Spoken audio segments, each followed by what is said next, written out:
Mengaku dianiaya oleh penyidik, Peggy Setiawan beri pujian ke polisi baik di Polda Jabar.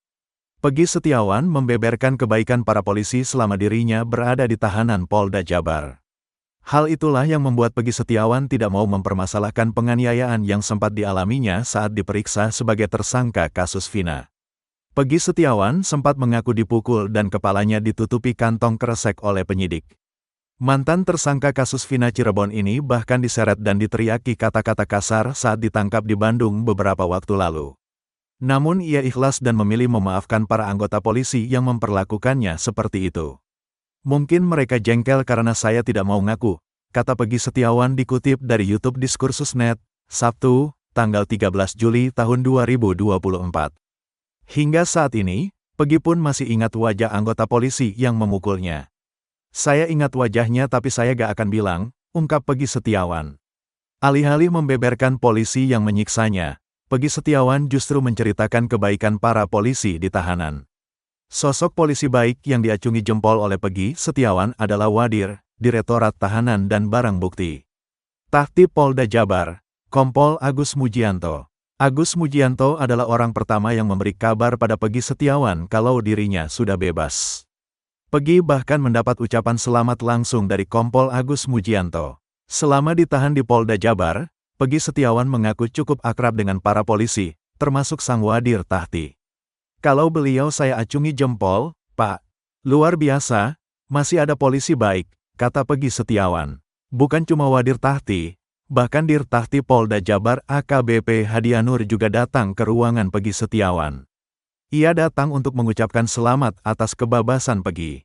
Dir Tahtinya juga mengucapkan selamat. Saya kurang kenal namanya, soalnya baru pertama kali ketemu, kata Peggy Setiawan. Bahkan saat Peggy Setiawan hendak pulang, para polisi baik itu memeluk dan mengajak tahanan lain bersolawat. Meriah banget Pak, pada tepuk tangan semua tahanan, berdoa bersama juga, jelas Peggy. Bahkan selama di dalam tahanan, Peggy mengaku mendapat perlakuan khusus dari petugas lainnya. Malah kata tahanan yang lain, "Ih kamu mah dispesialin," ucap Peggy Setiawan. Namun menurut Peggy Setiawan, saat awal para petugas memperlakukannya cukup garang. Selain pejabat di Tahti, kuasa hukum Peggy Setiawan, Sugianti Irianti juga mengungkap ada polisi baik lainnya. Mereka adalah Kasubdit 2 Jatanras Polda Jabar AKBP Rudi Trihandoyo dan Kanit 2 Jatanras Subdit 3 Kompol Denny Muktamar. Saat kemarin setelah gelar perkara untuk mengeluarkan SP3, saya dipanggil oleh Kasubdit, dia bilang minta maaf. Pak Rudi yang botak itu, ungkap Sugianti. Rupanya kepada kuasa hukum Peggy Setiawan, AKBP Rudi Trihandoyo mengaku telah salah tangkap. Dia bilang mohon maaf karena memang ini adalah kesalahan dia. Maaf telah melakukan kesalahan yaitu salah tangkap, jelasnya. Bahkan Rudi rupanya masih ingat teriakan Sugianti yang mengatakan polisi telah salah tangkap.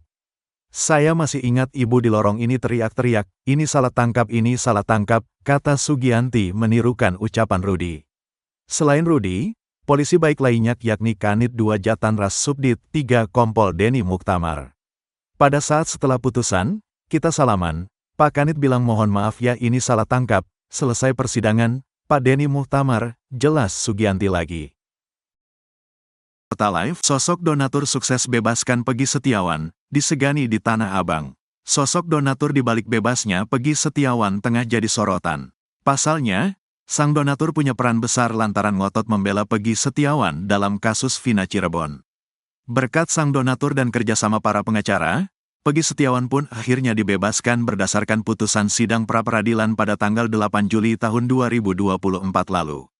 Sosok donatur yang dimaksud adalah Niko Kili-Kili.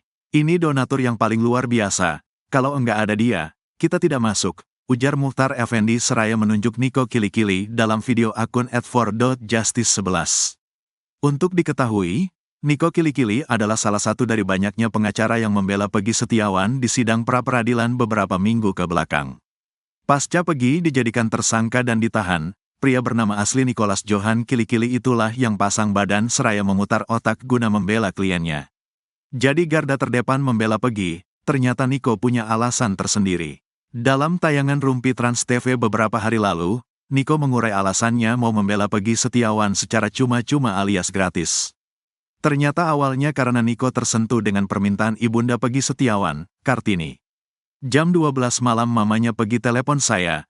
Nangis-nangis, beliau mengatakan, "Bang Niko, tolong saya, bela anak saya. Peggy tidak bersalah, dia anak baik, tulang punggung keluarga, dia rajin sholat."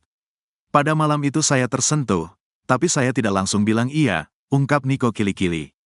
Mulanya, Niko tak langsung mengiyakan untuk membela Peggy. Namun setelah menyelidiki lebih dalam dan berdiskusi dengan teman-temannya, Niko akhirnya mantap membela Peggy. Saya katakan bahwa, "Ibu, saya tidak bilang iya, saya juga tidak bilang tidak, kasih saya waktu 4 hari untuk saya pelajari kasus ini." Setelah saya gelar perkara dengan teman-teman, ahli pidana maupun teman-teman lawyer, teman-teman dari penyidik tentang perkara ini, disitulah saya yakin Peggy tidak bersalah, kata Niko Kili-Kili. Karena mulai dari prosedur tidak sesuai. Kedua, ciri-ciri yang ada di DPO itu tidak sesuai. Peggy Setiawan dengan Peggy Perong ini berbeda, sambungnya. Sosok Niko Kili-Kili ramai disebut jadi donatur di balik bebasnya Peggy Setiawan, sosok Niko Kili-Kili belakangan jadi sorotan. Usut punya usut, Niko ternyata adalah anak buah Presiden terpilih Prabowo Subianto. Ya, Niko adalah kader Partai Gerindra yang pernah jadi caleg DPRD DKI Jakarta. Tak cuma itu, Niko Kili-Kili juga adalah sosok mantan preman yang disegani di wilayah Tanah Abang. Betapa tidak, Niko Kili-Kili adalah mantan tangan kanan Hercules. Sosoknya ditakuti, Niko Kili-Kili yang merupakan mantan preman itu pun akhirnya bertaubat. Dikutip dari Warta Kota Live, Niko Kili-Kili pernah menceritakan kisah hidupnya yang kelam hingga akhirnya menjadi pelayan Tuhan dan membantu banyak orang. Di tahun 1992, Niko mengaku sempat bertaubat setelah jadi pecandu narkoba hingga preman. "Saya tobat tapi tobatnya tomat, abis tobat kumat. Saya balik ke Jakarta dan diajak nagih sama teman saya dan zaman dulu kan debt kolektor sadis," pungkas Niko Kili-Kili. Di momen kelam hidupnya, Niko akhirnya bertaubat setelah nyaris overdosis. Kala itu Niko Kili-Kili berteriak saat dokter memvonis hidupnya tersisa beberapa jam saja. "Saya melihat bayangan dosa saya seperti film. Kemudian saya nyanyi lagu sekolah minggu berulang-ulang," kata Niko. Berhasil sembuh, Niko akhirnya hijrah kembali ke Kalimantan Barat dan mendalami ilmu agama. Tak lantas keluar dari kesulitan, Niko pun sempat gamang lantaran bingung mencari pekerjaan. "Bicara tobat ini tidak gampang. Tapi kelanjutannya, saya ini tidak punya keahlian apa-apa, hanya pegang samurai. Anak istri saya mau makan apa?" imbuh Niko Kili-Kili. Berkat tekad yang kuat untuk menghidup anak dan istri serta bertaubat, Niko pun belajar ilmu hukum. Hingga akhirnya Niko pun menjelma jadi pengacara sukses hingga berhasil membawa kliennya, Peggy Setiawan, keluar dari masalah. Ekspresi Cecep usai baca hasil tes DNA Peggy Cianjur jadi sorotan. Akhirnya Peggy Setiawan asal Cianjur bisa bernapas lega setelah hasil tes DNA keluar. Berkat hasil tes DNA tersebut, segala tudingan miring yang dialamatkan pada Peggy Cianjur sirna. Sebelumnya, Peggy Cianjur ramai dituduh terlibat dalam kasus Vina Cirebon lantaran berstatus sebagai anak mantan Bupati Cirebon Sunjaya Purwadi Sastra. Gara-gara tuduhan tersebut, ayah Peggy Cianjur, Cecep Dahlan Setiawan pun membantahnya dengan tegas. Semula, bantahan Cecep sempat dianggap remeh publik. Namun kini, Cecep dan sang istri, Elisna, bisa tenang karena hasil tes DNA Peggy Cianjur telah keluar. Hasilnya adalah 99,99% Peggy Cianjur adalah anak kandung dari Cecep dan Elisna. Hasil tes DNA Peggy Cianjur dibacakan langsung oleh Peggy Setiawan dan Deddy Mulyadi. Seperti diketahui, mantan Bupati Purwakarta Deddy Mulyadi adalah fasilitator yang membiayai tes DNA Peggy Setiawan. Memegangi amplop hasil tes DNA Peggy Cianjur, ayah Peggy Setiawan, Rudi, pun sumringah. Sambil terbata-bata, Rudi lantas membacakan hasil tes DNA Peggy Cianjur di samping Deddy Mulyadi. Bukti ilmiah ini menunjukkan bahwa 23 alel lokus marka STR yang dianalisis dari terduga ibu Elisna, cocok dengan alel maternal dari anak Peggy Setiawan. Dengan demikian, probabilitas Elisna sebagai ibu biologis dari Peggy Setiawan adalah 99,999%. Ungkap Rudi. Bukti ilmiah ini menunjukkan bahwa 26 alel lokus marka STR yang dianalisis dari terduga ayah Cecep D. Setiawan, cocok dengan alel paternal dari anak Peggy Setiawan. Dengan demikian, probabilitas Cecep D. Setiawan sebagai ayah biologis dari Peggy Setiawan adalah 99,999%, sambungnya. Selesai membacakan hasil tes DNA Peggy Cianjur, Rudi pun mengangkat dua jempolnya pertanda puas. Pun dengan Deddy Mulyadi yang lega karena akhirnya segala tuduhan miring soal Peggy Cianjur bisa lepas. Sudah ke laboratorium Genos untuk mengambil tes DNA Peggy Setiawan Cecep Cianjur, selesai, kata Rudi. Jadi Peggy Setiawan bebas dari tersangka, Peggy Setiawan Cianjur bebas dari tuduhan dan bulian, serta kecurigaan, imbuh Deddy Mulyadi. Tak berselang lama dari keluarnya hasil tes DNA tersebut, Cecep pun diberi kabar. Akhirnya tahu hasil tes DNA sang putra, Cecep tersenyum semeringah. Alhamdulillah positif, Peggy Cianjur, anak kandung, saya, ujar Cecep sembari memegang tangan Peggy Cianjur. Dari hasil tes DNA tersebut, Cecep pun menegaskan bahwa Peggy Cianjur bukan anak mantan Bupati Cirebon seperti yang dituduhkan netizen selama ini. Yang selama ini, Peggy Cianjur dituduh titipan dari Bupati Cirebon kan asumsinya. Alhamdulillah bukan, Peggy Setiawan, anak pribadi, kata Cecep. Sebelumnya, sosok yang menuding Peggy Cianjur bukan anak kandung Cecep adalah netizen bernama Widya. Dalam akun media sosialnya, Widya menuduh ibunda Peggy, Elisna punya kedekatan dengan Bupati Cirebon. Cecep bukan ayah kandungnya, Peggy Cianjur, karena ada masalah dengan Vina, jadi Peggy buru-buru dialihkan identitasnya ke Pak Cecep, ujar Widya. Namun kini, semua tudingan Widya telah terbantahkan oleh hasil tes DNA Peggy Cianjur. Ibu Peggy Cianjur ketahuan bohong, hari lahir anak beda dengan bukti. Pengakuan orang tua Peggy Setiawan Cianjur kembali tak sesuai faktanya. Kali ini Elisna salah dalam menerangkan hari kelahiran Peggy Setiawan Cianjur. Bahkan ayahnya, Cecep Dahlan Setiawan pun salah mengatakan hari kelahiran anaknya, Peggy Setiawan Cianjur. Kebohongan Elisna dan Cecep Dahlan Setiawan menambah deret kejanggalan dari identitas Peggy Setiawan Cianjur. Nama Peggy Setiawan Cianjur memang terseret dalam kasus Vina Cirebon. Peggy Cianjur dicurigai sebagai DPO kasus Vina yang selama ini dicari. Narasi kecurigaannya Peggy Setiawan Cianjur tak ditangkap atas kasus Vina Cirebon karena merupakan anak mantan Bupati Cirebon, Sunjaya Purwadi Sastra. Katanya, Sunjaya menitipkan Peggy Setiawan pada sopirnya di Cianjur, Cecep Dahlan Setiawan. Alih-alih mematahkan tuduhan itu, Peggy Setiawan Cianjur dan Cecep justru selalu membuat blunder. Kali ini tentang hari lahir Peggy Setiawan Cianjur.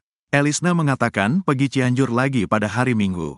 Sedangkan Cecep Dahlan Setiawan mengatakan Peggy Setiawan Cianjur lahir hari Rabu. Malam Jumat, kata Cecep.